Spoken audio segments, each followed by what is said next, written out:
We're going to start the video today with a press conference. This is Marine Brigadier General Bradley James, Commanding General of the 4th Marine Air Wing.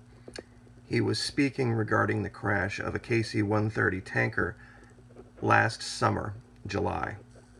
It broke up in midair and took off from Cherry Point, North Carolina, was on its way to Yuma, Arizona.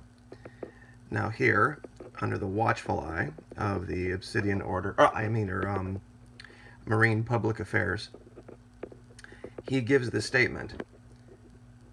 Now, without any further ado, I'll let him speak, and then in today's video I will show you the correlation that I found through a very sparse trail of breadcrumbs.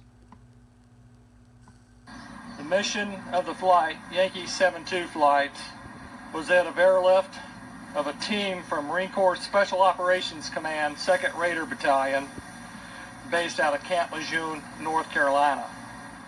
The route of the flight was planned from Marine Corps Air Station Cherry Point, North Carolina to Naval Air Facility El Centro, California, and then to Marine Corps Air Station Yuma, Arizona. At approximately 4 p.m. Central Time, air traffic control lost radar contact.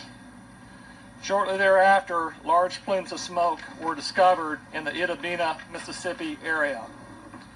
More specifically, two large impact areas are half a mile north of Highway 82 and a half mile south of Highway 82. Indications are something went wrong at cruise altitude. There is a large debris pattern. Now, I'll spare you the rest of that. There is, I don't have any control over that audio. There's clearly a breeze blowing across the microphones, and at some points it gets almost to the point where you can't even handle it. Anyway, point being that I was going to do a video today regarding press conferences and how rare it is for flag officers to stand before microphones and reporters regarding military accidents. So I was looking into this, and this just absolutely floored me. Especially the, public affairs, quote-unquote, guy who's keeping a nice watchful eye on the speaker. Anyway, what does this have to do with any investigations? Well, Cherry Point, North Carolina rings a bell, because we had another issue at Cherry Point, North Carolina. Literally within months. This was 6 June. The cruiser Normandy was off of, now it's technically a Tycho class destroyer. I don't know why they call it a cruiser, but that's neither here nor there. Anyway, they had a sailor go overboard, and they couldn't find the sailor, and this all kind of got brushed under the rug because it was only 11 days later we had the issue with the Fitzgerald. Now, going back through the investigations, I found I was able to correlate the Normandy, the Statham, the Lake Champlain, the Fitzgerald, and the McCain, all to underground cable structures. And most of them to underground cable structures where the cables had been tampered with or broken. Now, the plane that took off was destined, as the general said, for El Centro for a stop, and then on its way to Yuma. Now, that doesn't seem like that's a big deal, but when you read this article out of USNI News, you start to get an idea of what might have been going on over there.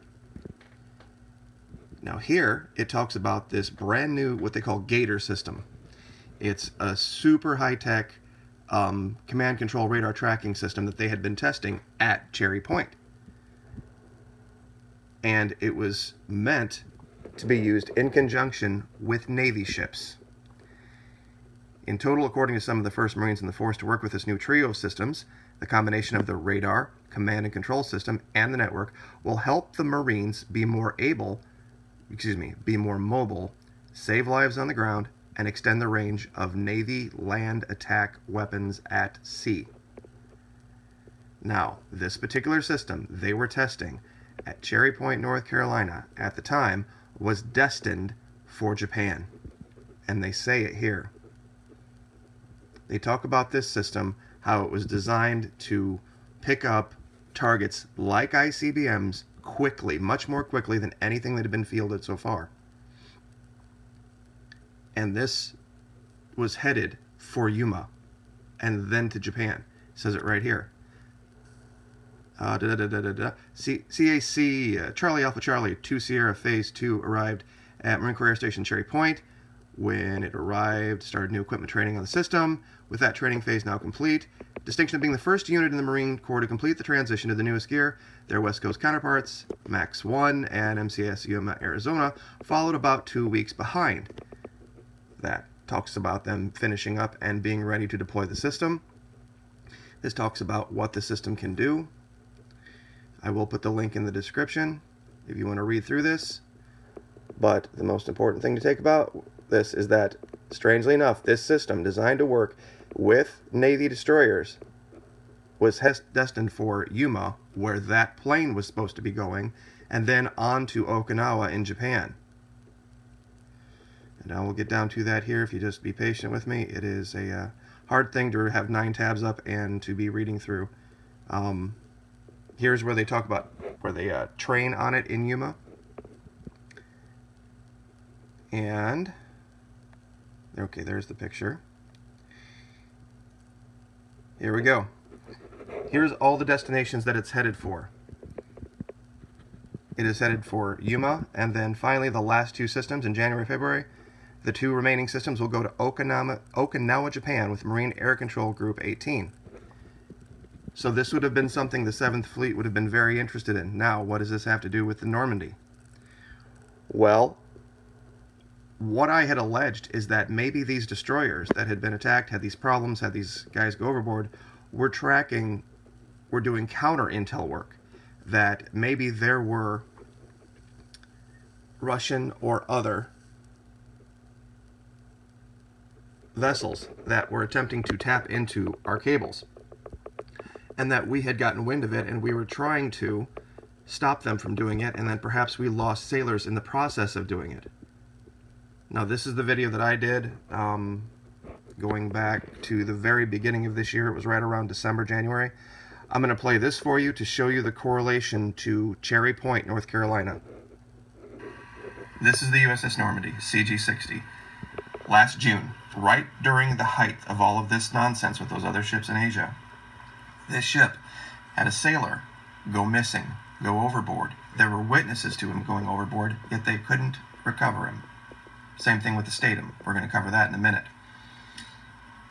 So I went and looked into this and to see the details of what happened.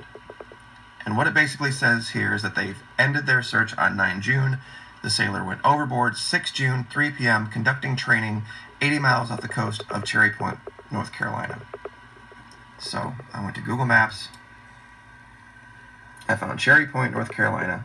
I did an 80-mile arc, since they were just generalized about, off the coast where it could be. And lo and behold, 80 miles off the coast, there is in fact a submarine cable. Not 60 miles off the coast, not 120 miles off the coast, 80 miles off the coast. That's where the cable is, where they said they were conducting training. So I went to my AI ship tracker. Same place here, just to make sure. There we are.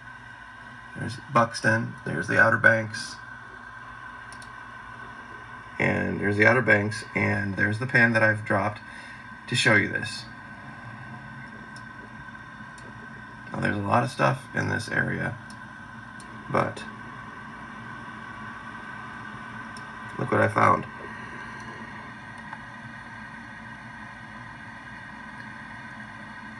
Now,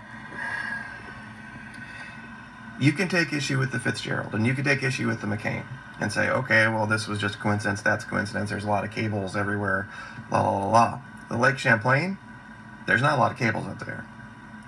What we showed with the Statham, no, not a lot of cables. And now here off the U.S., that ever so coincidentally, where this sailor went overboard, where they couldn't find him, find one guy, with witnesses to seeing him going overboard, we find a cable, a submarine cable that's not just there, but been cut. Now, I mentioned the Statham. Alright, we'll leave it there. That's where we go into talking about a different vessel, different event. Point being that this was off the coast of Cherry Point, North Carolina, strangely enough, the same place the tanker took off from. Now, you could theorize a lot of different things, but the chances of these two places having ties to an event that resulted in the loss of life of sailors and Marines, sorry, I just am not buying the coincidence idea. These two events are tied somehow. If there was some group, perhaps, that was able to get into base and sabotage that plane. Because KC-130s don't just explode into two pieces in midair. Especially when they're basically just doing a transport mission, where they're just basically taking off and flying and gonna land, and that's gonna be it, and transporting people. Now, there could have been that radar system we talked about aboard, but there was another strange coincidence, and this one I'm a little less convinced of, but this is not up for debate. We still have the Russians basically in this exact same region, looking for something, doing something. There's something down there, there's something over that cable that they want to know, or they're still very interested in. This was 2018. Now this next one here, this was 2017. This is not a coincidence. There's no way there's something going on off the coast of North Carolina. You know, years ago there was talk of a lost nuclear weapon out there somewhere, but I thought it was South Carolina, that they had lost track of a weapon, of a nuclear weapon, but who knows. But the point being is that looking at that press conference we started with the public affairs individual, making sure things went as they were supposed to, just like we saw in the issue with Admiral O'Coin. Last correlation I just referenced to a little bit that I was not so much convinced of is this. Now, a couple videos ago, we talked about this. Oops. Hold on. Back up. Give me a minute here. Men and women. What we have here is the unity of the people and the military against the interventionist actions of U.S. President Trump, who wants to put his Yankee boots in Venezuela. Okay, remember that term? Yankee boots? Okay, this video here was 27 August 2017. Now this is only a little over a month after that. Now strangely enough, you go back to this Poughkeepsie Journal, and you find this article here talking about this crash, and something very odd comes up.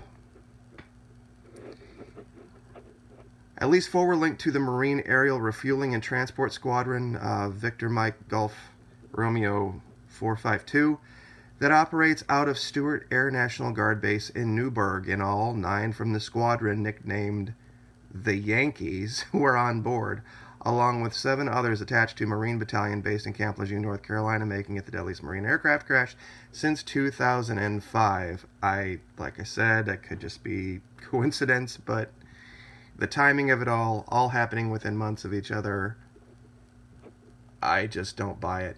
I just really don't buy it. We had the Normandy, we had the Fitzgerald, we had Yankee, I think it was Yankee 72, we had the McCain, we had the Statham, lost a sailor, we had, now no deaths were as a result of the Lake Champlain, that was actually quite some time before. We had the issue with the North Koreans that were launching missile after missile after missile, that were failing and failing and failing, and then all of a sudden we lose the Fitzgerald, and then all of a sudden after that we see this massive success on the 4th of July, where we see this 38-minute flight of a North Korean missile, and then ever so coincidentally we have this false alarm in Hawaii that lasts exactly 38 minutes. You know, guys, I mean, I know things happen in strange orders sometimes, and sometimes you can't put this all together, but I think in this case we're onto something. But in all things that we do, remember why we're doing it. Remember that this is about being respectful for our servicemen, remembering the families, and honoring their service, and that if these men were lost as the result of a hostile enemy action, a covert, perhaps, enemy action, you know, then they deserve, of course, the proper respect. And I'll leave it there. Thank you so much. Like, share, subscribe.